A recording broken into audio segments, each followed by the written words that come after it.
In this next exercise, we're going to modify the previous version of our code, which is a BubbleKeysRemote class. Okay, we're going to modify it so that instead of using buttons actually to move around that bubble on screen, we are going to use cursor keys. Okay, so I'm going to start by renaming the class, saving it. Okay, so we have we should have a new version. Let me refresh here my yep, I didn't do it right. Rename and save. There we go. Actually, I don't want to overwrite, so hold on. There we go. I don't want to overwrite the previous version. So now I have kept my BubbleKeysRemote.java file, and I have a BubbleKeysRemote class. So I'm going to start by modifying here. Where is my title? There we go. The title of my stage. All right. And let's see what we're going to do. We're going to first get rid of those button handlers. Okay. Button action handlers. And therefore we're going to get rid also of the button. So we're going to make a kind of a clean slate here. So if we get rid of the button, we get rid also of the edge box. So a lot of stuff is going away. The border pane, yeah, the border pane, I don't really need it now if I get rid of the edge box. So I can also get rid of this, I think. Let me double check edge box pane. Yes, yeah, that makes sense. And I'm going to now set my scene with, well, since I do not have a border pane anymore, I'm going back to my good old pane here. So let's give it a shot. So compile, run, and we are back to, you know, the original first milestone of our previous exercise. Okay, so that's good. I can get rid of a few things here in the import statement, not mandatory, but, you know, might as well clean up things a bit. Color circle I still need. Button, I definitely do not need buttons anymore. Plus, I'm probably using that, or I'm going to use that, so I'm going to leave it for now. Save, just recompile, everything's okay. Now we can get to modifying this code. So what we need here is, after we draw our circle, okay, we have a few things to do on the circle. So we are going to enable the circle to manage actually those key press events, up, down, right, left, arrow, cursor arrow keys, okay, to modify actually the position. And I do realize right now that I should have probably kept at least the code of my button handler, because it's going to be still similar. So we'll do some digging into the previous file and cut and paste as needed. But let's start by setting the focus to traversable for our circle, okay. And then we are going to be setting an event handler here, set on key pressed. So when I press a key and this event goes to my circle, I'm going to have a lambda expression here. There we go.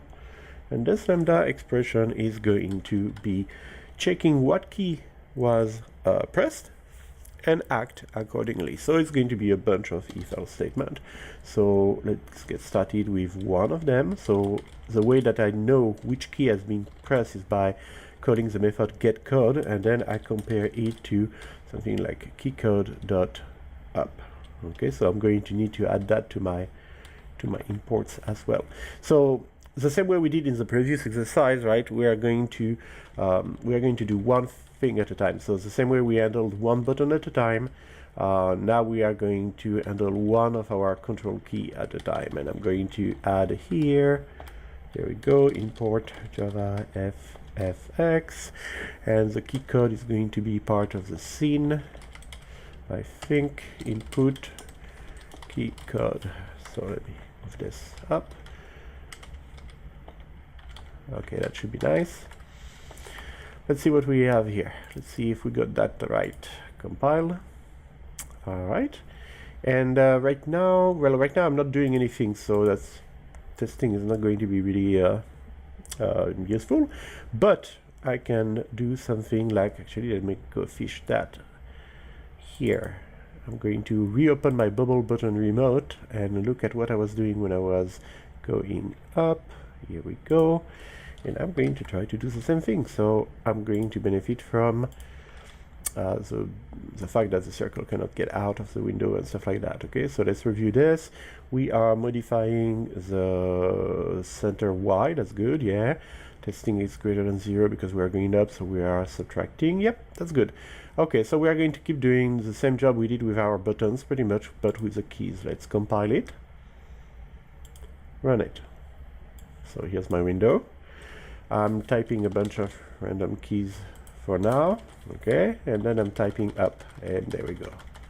It's working. I just double check real quick. I'm not going to double check for all the borders because pretty much we already troubleshooted that code when we did the previous exercise, but you can see that it's stopping here. Of course, I cannot go down or anything yet, so I'm going to work on that next.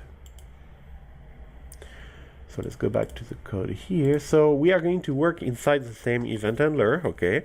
All we have to do is pretty much have a bunch of else if that are going to cascade after this initial test, okay.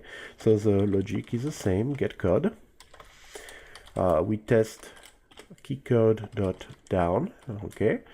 And then if it's keycode.down, there we go, we are going to do what we used to do for the down button.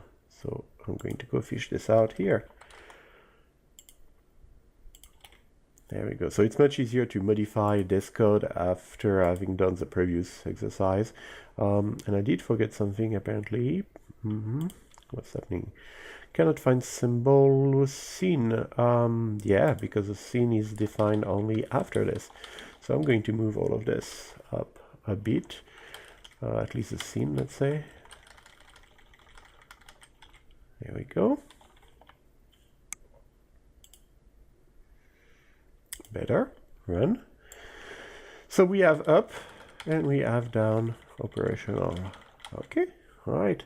So that should take care, that little shenanigan we've seen should take care also of when we are moving right. So there should not be really anything new from now on. We're just going to finish this.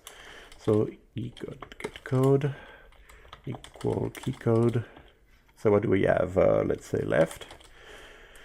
We have left and right, left, pun intended. And then I'm going to do get key code since they are going to be surpriseless. And going to do right. Oops. Undo. There we go. So now I just need to go fish left and right. Here's my button that moves the bubble to the left. And here is my button that used to move the bubble to the right. Okay, let's see if we overlook something. Compiles okay, so we don't have any problem like that. Let's run it. So I'm trying up, down, right, left. And there you go. So pretty much we have the first step here to a groundbreaking video game where you are moving a bubble